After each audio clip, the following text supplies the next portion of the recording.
Each morning we must hold out the chalice of our being to receive, to carry, and to give back. Please join us as we sing our chalice lighting response.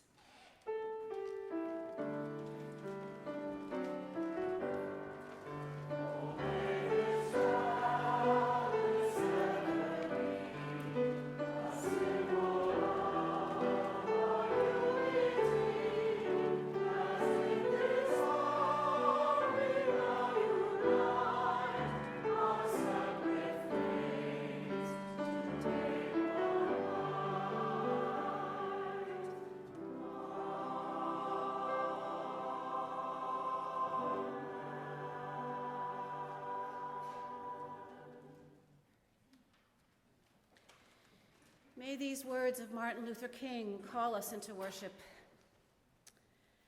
I'm not talking about emotional bosh when I talk about love.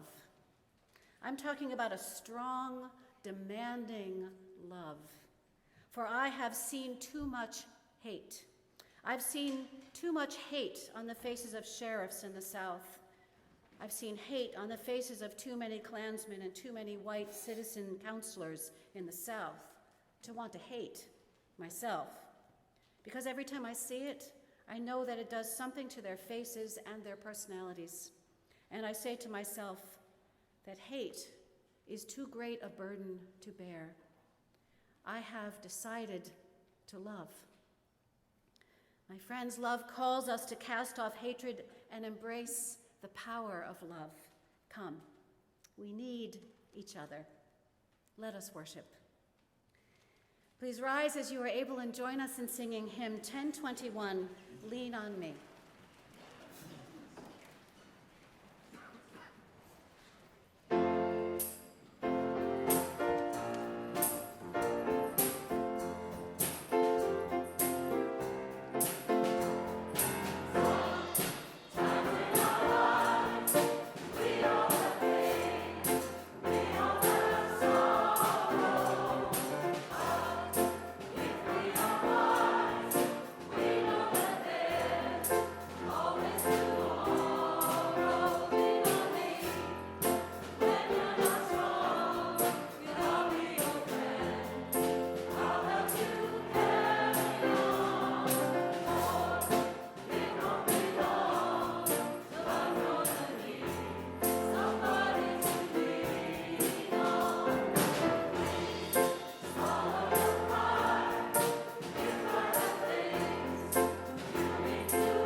1 second. I was so excited to sing that song, I forgot that I usually set my mic up during the first hymn.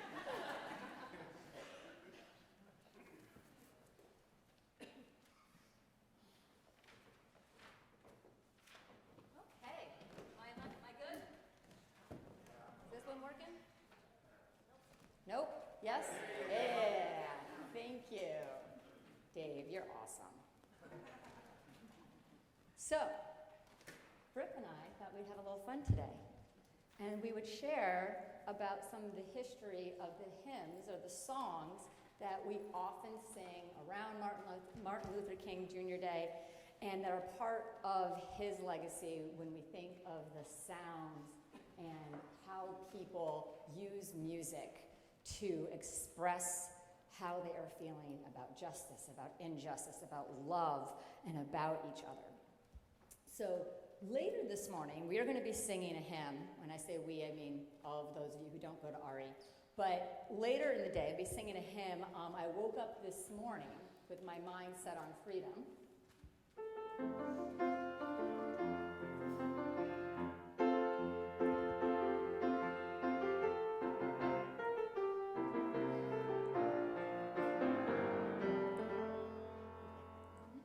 So that is an old gospel tune. Any of you know what it was originally called? So originally it was, woke up this morning with my mind set on Jesus. So it was originally a traditional Christian gospel tune about being committed to being a Christian. Well, the Reverend Robert Wesby was a freedom rider. And he was arrested, and this is him. And if you look in the upper right-hand corner, you will see his mugshot from when he was arrested. And he was in the Hinds County Jail after being arrested as a freedom rider. And while he was in jail, he rewrote the lyrics to be, woke up this morning with my mind set on freedom. So it was popularized by, who knows it? Pete Seeger. So a lot of people think that Pete Seeger actually wrote this song, but it was this man, the Reverend Robert Bob Wesby, who wrote it when he was in jail as a freedom rider. In addition to writing this song, he also helped organize the Aurora Urban League, the Marie Wilkinson Food Pantry, the Marie Wilkinson Child Development Center, and Aurora, Illinois' first blood bank. So he had quite a career as both a civil rights leader, as a preacher, and as a social activist. So the second song that a lot of you will probably recognize is Lift Every Voice and Sing, which is often referred to as the Black National Anthem. And it sounds like this.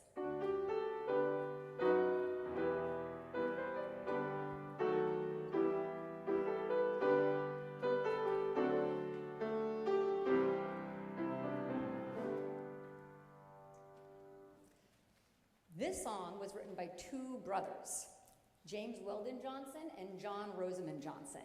James Weldon Johnson is the gentleman on the left, and I'm just going to say, after looking for a great picture of him, he was an amazing person, but he apparently did not like to smile for photographs, like at all.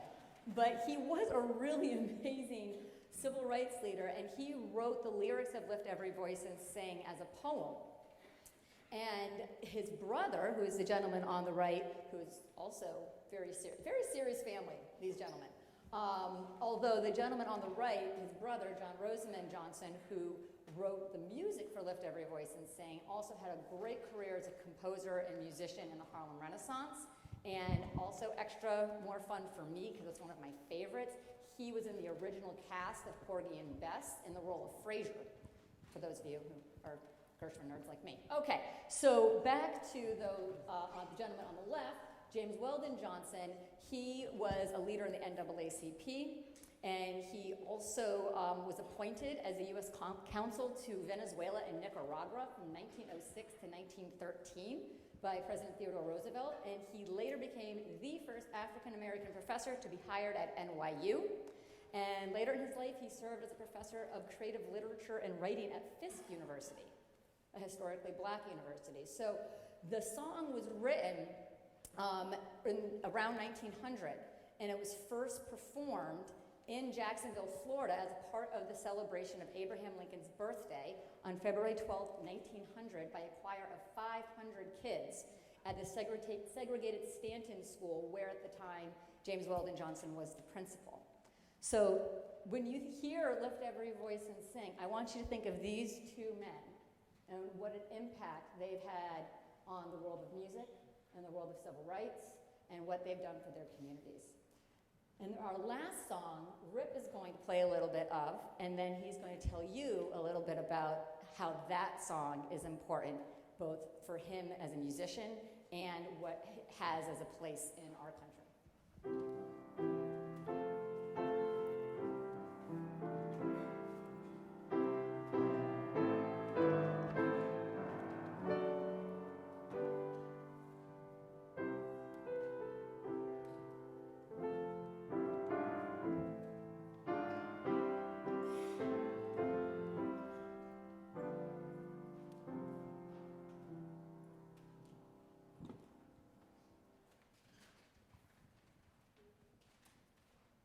So good morning, everyone. I just wanted to share, this is originally an African-American spiritual, and we were meeting in staff on Monday, and I just shared my story that I had the privilege and honor of first hearing this piece at Ebenezer Baptist Church in Atlanta, Georgia in 1982.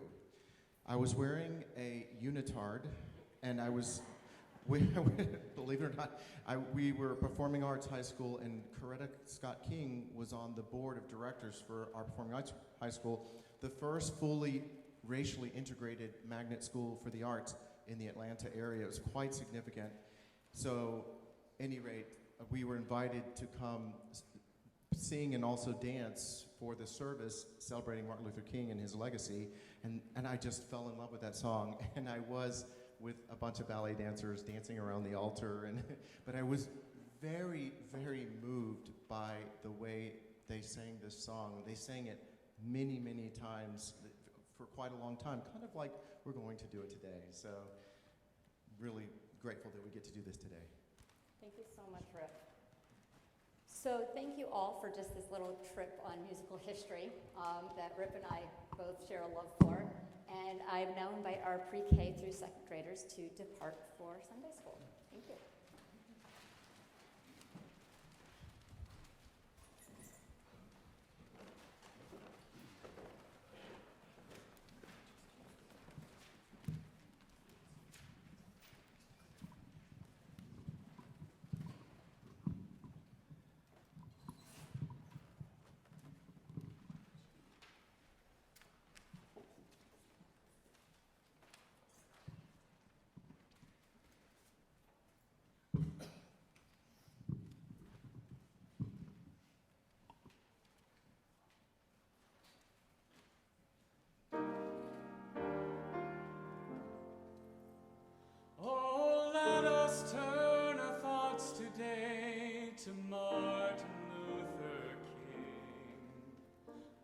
And recognize that there are ties between us, all men and women living on the earth, ties of hope and love, of sister and brotherhood, that we are bound together by the desire to see the world become a place in which our children can grow free and strong. We are bound together by the task that stands before us and the road that lies ahead. We are bound and we are bound. There's a feeling like the clenching of a fist. There is a hunger in the center of the chest. There is a passage through the darkness and the mist. And though the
chest, oh yeah. There is a passage through the darkness and the mist. Though the body sleeps, the heart will never rest. Oh, let us turn our thoughts today to Martin Luther King and recognize that there are ties between us, all men and women living on the earth, ties of hope and love, sister and brother.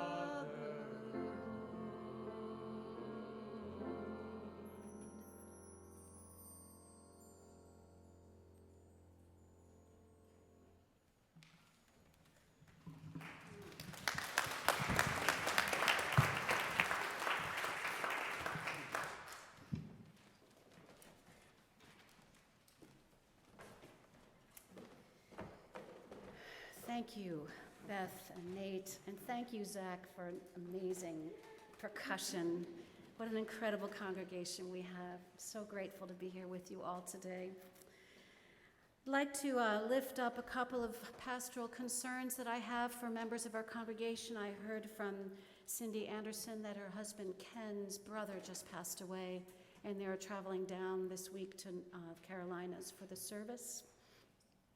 And I'd also like to lift up our member, Stan Hager, who is at Leahy on hospice care, breathing probably his last breaths this weekend. So let's surround his family, his two children, and their children with our love and support as they enter into this final stage of Stan's long, 95-year-old and wonderful life. Will you, after we have a time of prayer, I invite you to come to the rear of the sanctuary and light a candle, which might represent the joy or the sorrow that you carry on your own heart. We will be singing while we do this today, but trust that you will hear the words and you will be able to sing without having to look at the screen or at your books. Trust in the wisdom of this congregation, and we will sing and hold each other together while we pray and while we walk, while we light candles, and while we sing. Will you join with me in prayer?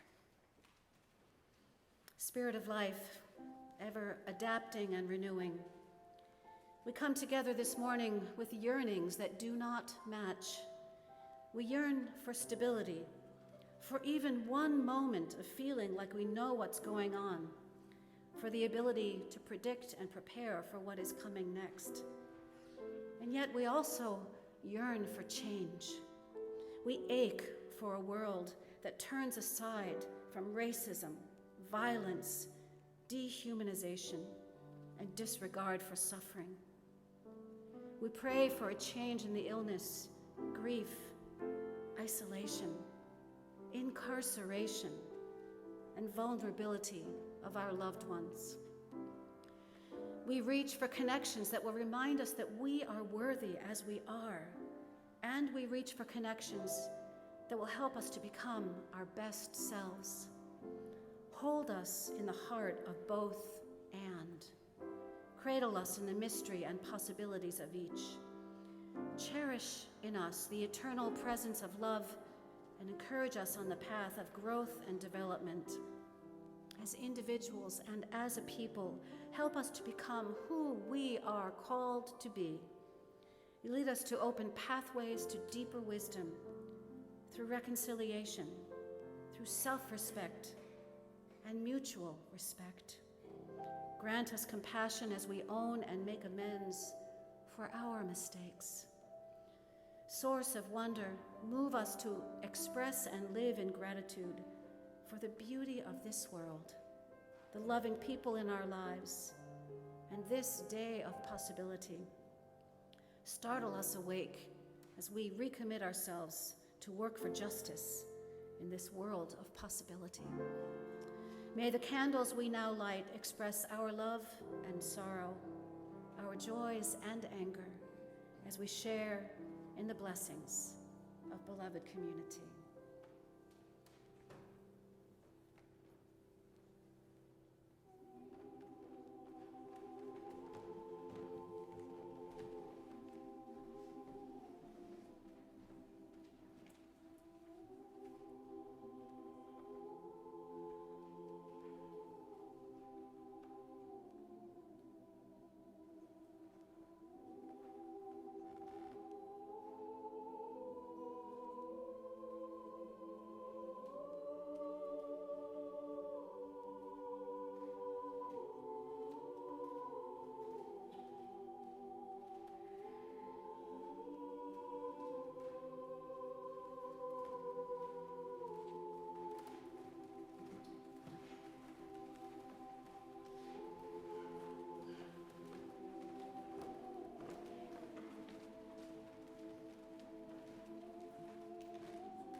We are not afraid. We are not afraid today.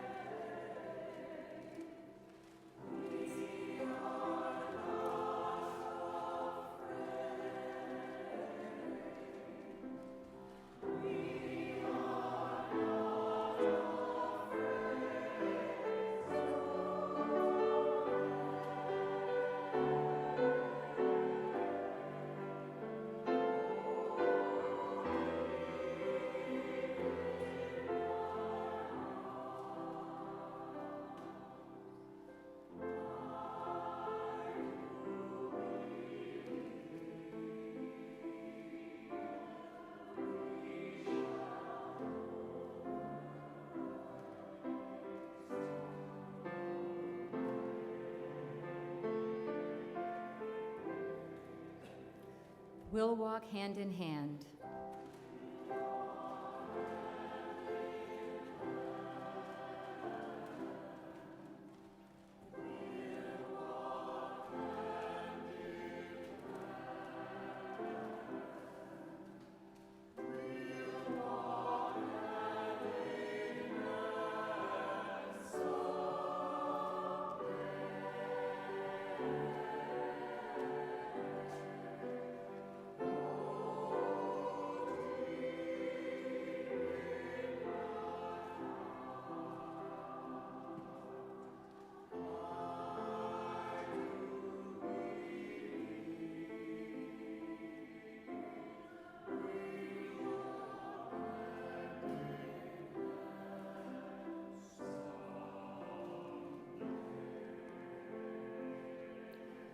We are not alone today.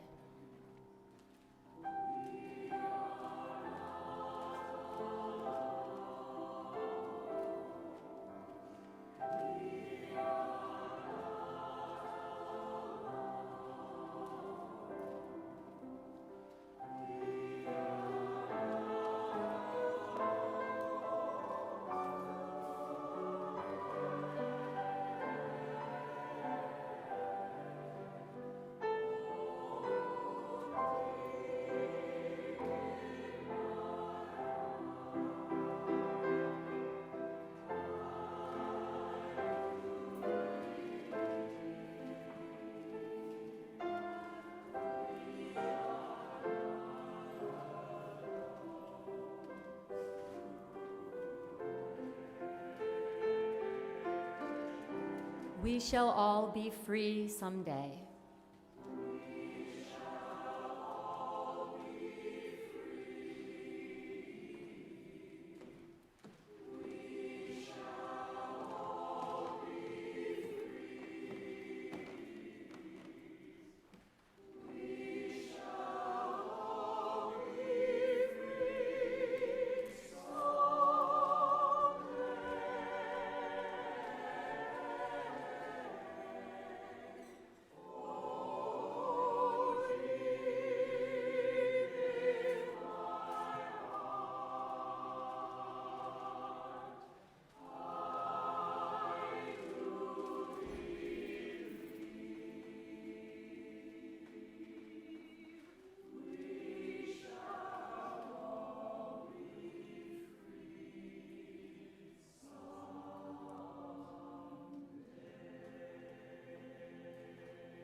The reading this morning will be read responsively. The sections in Roman type will be my right, your left, and the italicized the other way around.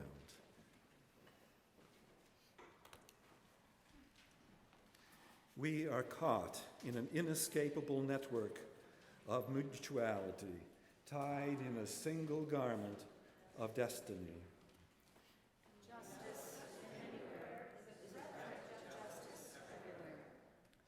There are some things in our social system to which all of us ought to be maladjusted. Hatred and bitterness can never cure the disease of fear. Only love can do that. we must evolve for all human conflict a method which rejects revenge, aggression, and retaliation. The foundation of such a method is love. Before it is too late, we must narrow the gaping chasm between our proclamations of peace and our lowly deeds, which precipitate and perpetuate war. One day we must come to see that peace is not merely a distant goal that we seek, but a means by which we arrive at that goal. We must pursue peaceful ends through peaceful means. We shall hew out of the mountain of despair a stone of hope.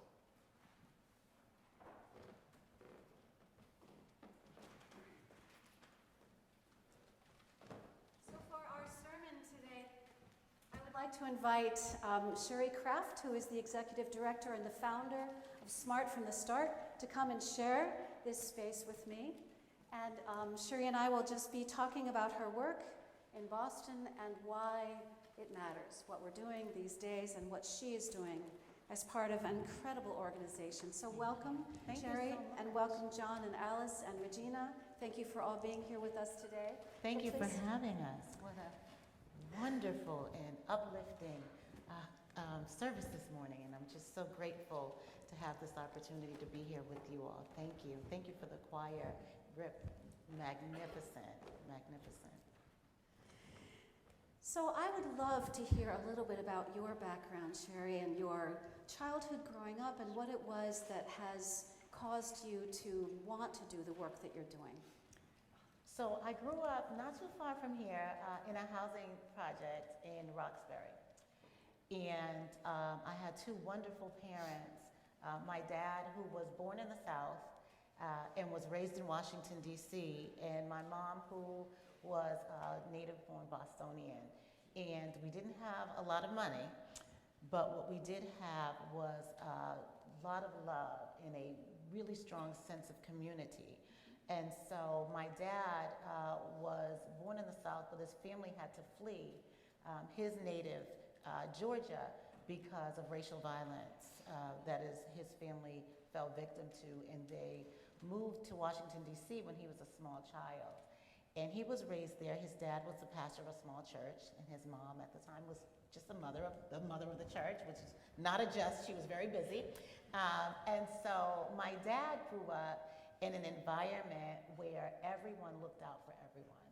And there was very seldom a meal that they shared as a family where they didn't have someone from the community who needed a hot meal join them, or someone staying in their guest room.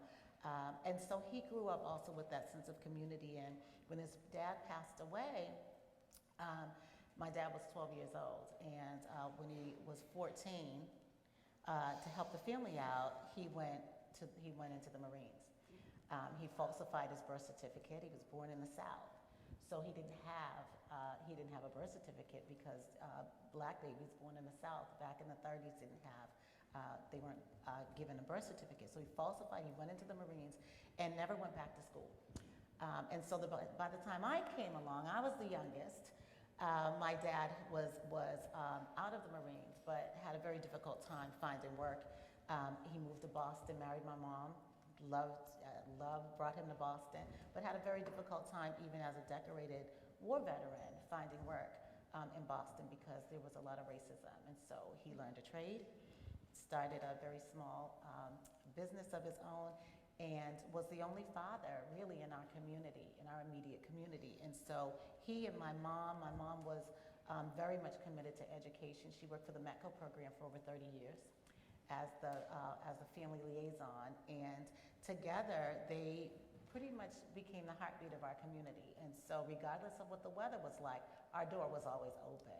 There were community meetings, and there were kids who came for meals and for homework help, and folks who were having trouble with their teenagers that came to my dad. And so I think I was born into this work and continue to do it today. And I understand that you were part of the METCO program yourself as Yes, well. I'm Did a you find that graduate sense of of the- community there? Well, you know, it was an interesting experience because I started in kindergarten. and I was bused from Roxbury to Wellesley. And you can imagine that there was quite a bit of culture shock for me. Two very different communities, two very different mosaics. As we rode that bus, the change of scenery was very telling in terms of those who have and those who have not. And the interesting thing about that experience for me, and I graduated from Wellesley, so I went all the way through, was that there was a richness to my life that I felt my friends in Wellesley didn't enjoy. We shared floors and walls with people who weren't our blood relatives, but were family. We played stickball and double dutch, and when it was too hot inside, we would string together the extension cords and watch Happy Days in the yard. And so those wonderful experiences that we had, we felt, I never knew when I was little that we were poor because we had this richness to our lives. And so, the folks in, my friends in Wellesley had different resources, but we all kind of bonded because I didn't have this sense that, I had less than they had. Our riches were just very different. And as I got older and I realized that there was this chasm, this disconnect between opportunities. There was a lack of opportunities and, friends that were not fortunate to be in the METCO program or to have such a strong foundation in terms of parents and family. They were getting caught up in situations that were unfortunate. And so that's when I decided, at the time I thought I wanted to be an attorney. And I said I was gonna, I went to Suffolk University and I wanted to study criminal justice, and I wanted to help the young folks in the community to avoid getting into trouble, and if they were getting into trouble, I wanted to help them get out. And I had a professor, Professor Skeffington, I'll never forget him. He was the magistrate of juvenile court, and he would invite us to come and sit in the back of the court and watch, listen to the cases. And what I realized after just a couple of months of doing that is that I needed to go into social work. Because if I waited until the kids were before juvenile court, it was too late. So I changed my major. My dad always wanted me to be a lawyer. He was a little disappointed, but I know he was. He didn't say it, but I ended up going into social work and getting my master's in counseling psychology. So yes, it was quite a journey. So you've told me that an activist isn't made, that an activist is born. My dad used to always tell me that. Yep. You know what? Either you are born with that burning passion for social justice or you're not. And it burns like with a sense of urgency that cannot be ignored. And so my parents would say all the time, my mother would say, well, I guess you were just born to be a social worker because social workers are born, they're not taught. And so, yeah, that is true. So I'm going to just say that I hope that that's not true for this congregation, that we can ignite the light of social justice, whether you feel you were born with it or not. There's probably a flicker in every one of you somewhere. We just need to blow on it a little bit. I think there's a fiery passion burning in this If congregation. you are a member of this congregation, I am sure there's a flicker in there somewhere. So can you tell me a little bit about Smart for the Start and Sure. what that program is all about? So Smart from the Start is an organization that has as our mission to provide the right combination, we say, of tools, resources, and support to underserved communities to enhance a child's ability to thrive.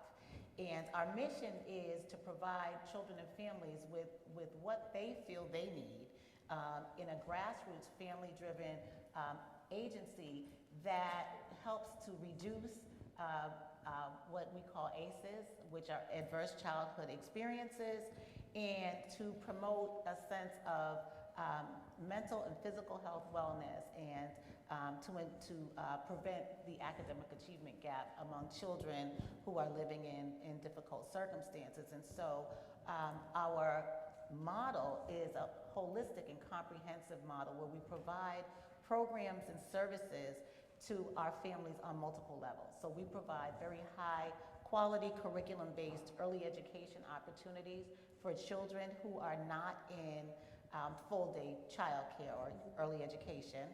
So we provide those programs and services. We provide for families access to critical services. So we provide food pantry services. We provide on-site mental health counseling.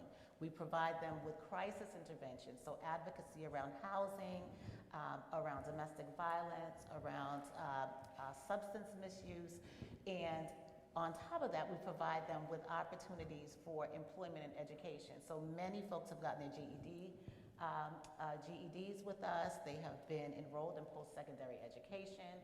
We have a program that works specifically with gang-involved young fathers that gets them jobs in unions. We have a program with AFL-CIO so that our young men are going into pre-apprentice programs and becoming licensed carpenters and electricians and welders.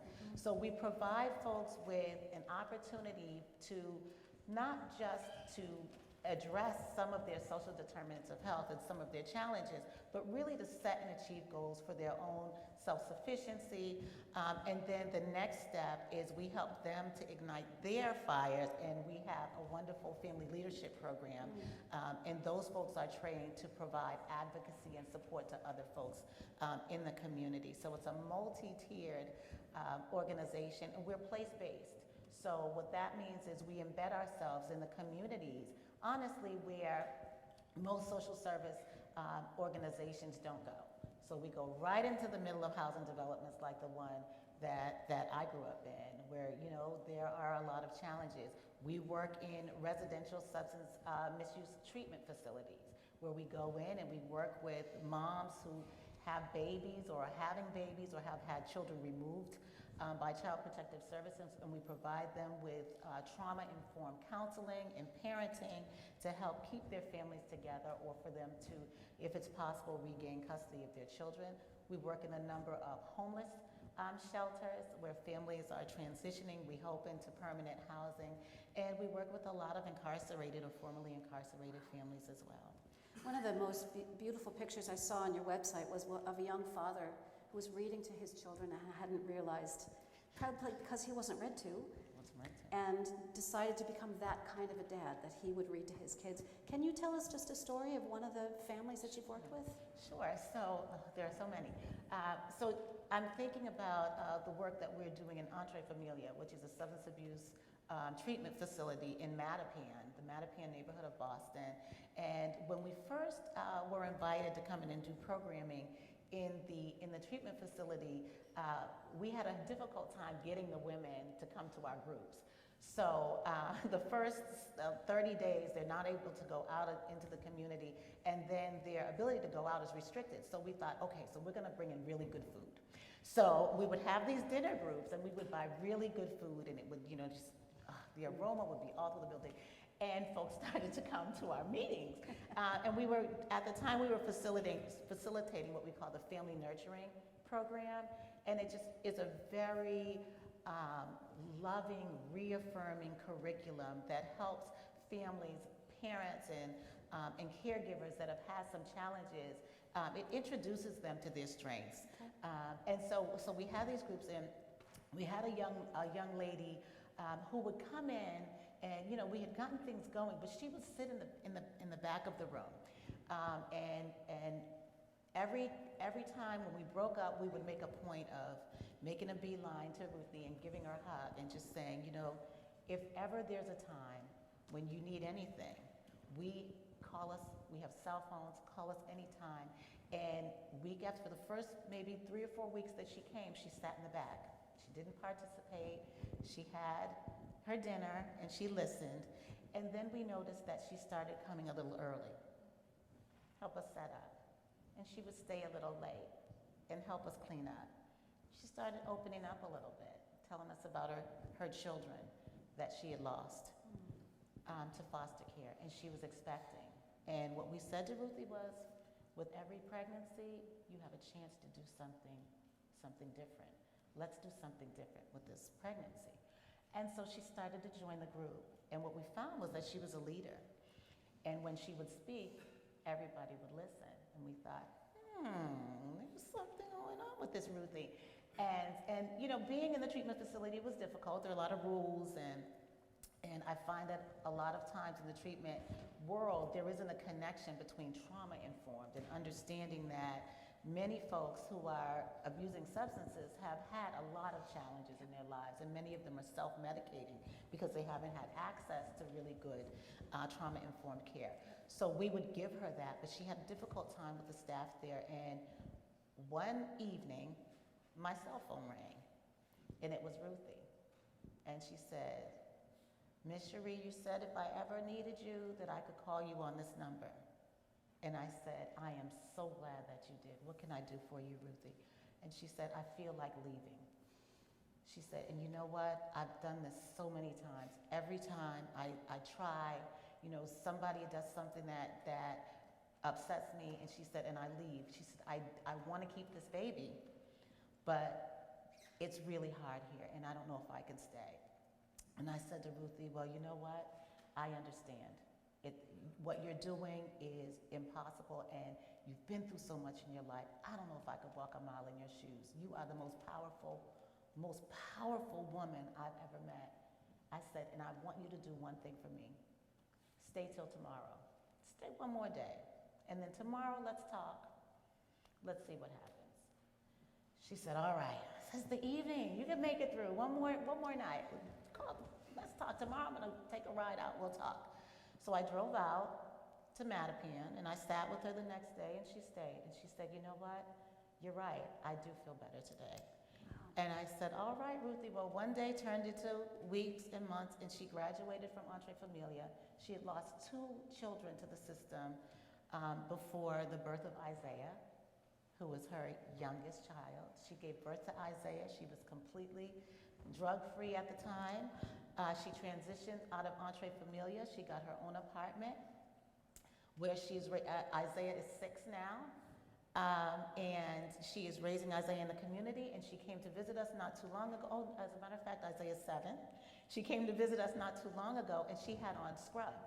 And I said, "Well, Ruthie," I said, what's this new outfit you have on?" She had gotten a job. She got a GED through our program, and she had gotten a job at the Dimick Detox Center, where she was now able to share her story with other women and encourage them. When she said, "You know, when they say they're having a hard day, I say, stay one more day, just one more day." And I said, "All right, Ruthie." So Ruthie was awarded our first Family Leader of the Year award, and traveled to Washington, D.C. with us. We go once a year, and we talk to legislators about the program. And I mean, she is a rock star. And is doing just wonderful work in the community. And we don't see her as much as we used to, but that's because she's busy out there making a difference. It sounds like you do such good work affirming people where they are, just meeting them and hearing what they have to say and saying, "Yes, it's hard, and let's move through this together." You know, I think it's not rocket science what we do, and the work we do is probably, I would say, and maybe I'm biased, is probably the cornerstone of us turning the tide for kids and families that have been in generational cycles of poverty and school underachievement and family and community violence. And we say it's not rocket science because it's just what you said, Reverend Ann. It's really about meeting people where they are, recognizing that every single individual on the face of the earth has strengths. There are strengths, there are resiliencies, and introducing them to those strengths for the first time is something that they have not ever gotten in a relationship with a social service provider. So meeting a parent and saying, "Listen, I know that you took you 2 buses to get here, and I know you missed the prenatal class, but we're so happy that you're here. Come on in, let us give you a cup of cocoa, we'll catch you up on what happened, what a beautiful baby, you know, you're doing a wonderful job, you're a great mom." And people don't talk to our families like that because, you know, they're going through so many challenges. And I think oftentimes in social services, we're trained to address and assess families from a deficit-based model. And it's like a medical model. And I, as you know, a young social worker, I was trained that way, where you look at the family and you diagnose, almost like a doctor. What's wrong with the family? How do you fix it? That's what social work does. But what we realized is it hasn't worked, at least for a set of families that we work with, because they're still caught up. And so we decided that we were going to make that paradigm shift. and recognize families from a strength-based approach, and I think it works. Is there a way that this congregation can help you in that work? Because I know I would love to learn how to be able to be in that kind of situation and be able to reflect back and see and affirm in that loving way that you're doing and modeling for us. Well, you know, there are lots of ways to get involved. So we're we're a grassroots organization. We are always pushed to the brink in terms of capacity and staffing. We deliver baby baskets to newborns. So we always need help putting together what we call them welcome baby newborn visits. So we need help. Sometimes we get a group in and they help us like an assembly line, and we put together these baby baskets and we tie them up to be delivered to needy families in the community. We have GED and adult education classes, so we can always use some help with tutoring. We have a number of events that we hold in various communities where we are always in need of volunteers for those events. We have a holiday party. We have a community unity event where we place play-to-learn spaces in businesses in low-income communities, so that when children come to the laundromat, for instance, instead of watching whatever inappropriate Jerry Springer is on the TV for 3 hours while mom does her laundry, there's a bookshelf and there's a Lego table and there's a play kitchen where the children can engage and play to learn instead of watching TV. So we're going to have a big event where we're going to put a number of new community play spaces in different communities. That's coming up. So there are lots of ways to get involved, and we would welcome anyone who's interested to reach out to us and come for a visit. I love how you're redefining what it is to be in community. I never thought of being in a laundromat and having a play space and having to be a communal experience for families. And It's the fun thing fabulous. is that the folks who own these small businesses get involved, and they get a placard that says you're a community unity partner, and we teach them things. So in our laundromats now, the proprietors are teaching the parents about working with the kids, playing with the kids and sorting the laundry. So our proprietors are working with the families and saying, how old is your child? 3? Oh, you can teach them how to sort the clothes by color and by size. And so we're getting folks involved, and barbers, we're giving books out in barber shops. Wow. It's a lot of fun. It's a fun That day if sounds you're great. interested. Wonderful. So, yeah. Well, I'm just so grateful that you're here today, and I'd like to invite John to come up and share a little bit about his work on the board. I think you are a Lexingtonian, are you not, John? No, actually, I live in Reading. You live in Reading. But Okay, well, that's- thank you so much for having us. Absolutely. And the connection here is I want to thank my friends Carolyn and Rich Fleiss, who we were talking about this, and she said, gee, this sounds like something that'd be interesting. So thank you so much for the invitation, for being here. This is a little bit of a hard act to follow, needless to say. I'm John Lippett. I'm the chair of the board of Smart from the Start. I've been on the board for, I guess it's 4 years now, and became the chair back in June. But I've known Sherry and Smart from the Start since it started in 2007. Just, there are a couple things we all know, and you'll understand my board, I don't need to, but we know that there's a huge return on investment from early childhood programs that get kids on a trajectory for success in school and beyond, and especially for the kids who are in families that are facing challenges. And the best way to support these kids and families is through comprehensive coordinated services that give the families whatever they need. As I'm sure you all know, unfortunately, our public programs, and many of our private programs, are sort of in silos. They have their own mission, they have their own programs that they deliver, they're not coordinated with other work, so it doesn't meet the comprehensive coordinated needs of these families very effectively. And also, as Sherry touched on here, many of our providers have a hard time connecting with these families for multiple reasons. These families' lives are chaotic, they have disruptions and so forth, so it's hard to connect with them. And also there are often issues of language, race, ethnicity that make it hard to connect and then build trust with these families. So I've been around the early childhood field for quite a while. I have a PhD in early childhood policy, and my focus is on kids from birth to 5. I know a little bit about early childhood brain development, that the architecture of the brain, the actual wiring, the neurochemistry of the brain is built in those first 5 years of life. And everything else that follows is built on that. So whether you have a solid foundation, a sturdy foundation, or a shaky one makes a big difference for the long term. And it's so much better to get it right the first time than trying to fix things, compensate, or whatever later on. Much more efficient. So I don't know, in my whole time in the early childhood field, I don't know of any organization that does the job as effectively and efficiently as Smart from the Start does. That's why I'm honored, and it's a great pleasure to be on the board of this amazing organization. The skills and diversity of Sherry and the staff, and the fact that they can identify with these families on so many levels, is absolutely critical. They are also incredibly persistent, as Sherry described in the case of the mom and Entre Familia, and reaching out to these families and never giving up on them. And then through that strength-based approach to build trust with them and empower them. And one other thing that I think often goes unnoticed is building the social networks and trust among the families that SMART serves has incredible benefits for them and our societies and communities. The families that SMART serves come to think of SMART, the other families and the staff, as their extended families. And that's often something they have never experienced before in their lives, because many of them are isolated, feel alone, and so forth. So SMART is incredibly efficient. We deliver these services that Sherry's been describing for less than $1,000 a kid. And the immediate term benefits for these kids are saving our other public programs and stuff incredible amounts of money. And over the long term, it does so much good for the kids, the families, and everything in our society. Unfortunately, one challenge that we're working on is these public programs don't know how to engage with SMART because we're different than their service models, the way they think about things. So Sherry has managed for 12 years now to get SMART funded with a tiny bit of support from the City of Boston and just reaching out to foundations and getting grants from foundations and other private sources.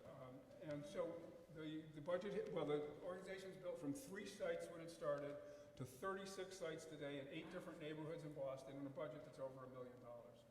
So one of my challenges as the new board chair is to help diversify our funding and make it more stable. So we are excited to be here today, and we would deeply appreciate of anything you can give to support us here today.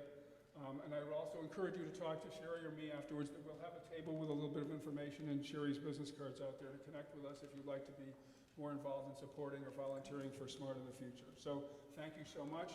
This means a lot to us and all the families and kids. Thank you so much. Thank you for having us. Thank you so much. I have a visit.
Let us speak together the words of our unison affirmation.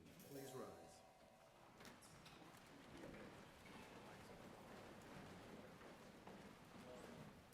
Love is the doctrine of this church.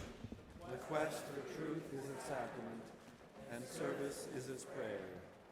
This is our great covenant, to dwell together in peace, to seek the truth in love, and to help one another, to the end that all souls shall grow into harmony with the divine. Our closing hymn this morning is number 153 in the gray hymnal, "Oh, I Woke Up This Morning."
Please join with me with the chalice lighting, the chalice extinguishing response.